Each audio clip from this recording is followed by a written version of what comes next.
Touch the sound of silence. Yan, ang presidente ng Magic South Caloocan Council at yung mga SK. Yan, ang unang kabataan.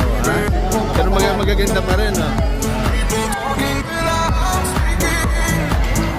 ang pagpapalabon ng Batang Caloocan. Salamat sa people ng Philippines at sa English Enterprises.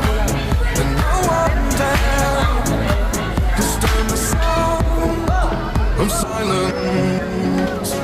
Fools say that you do not know. Silence like a cancer grows. Hear my words and all my hate reach you. And I know that all my hate reach you. But my words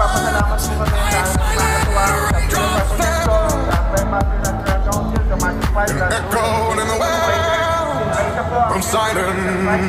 Derek, file volunteer, ang Awakening Card at ang Tipu. Maraming salamat po.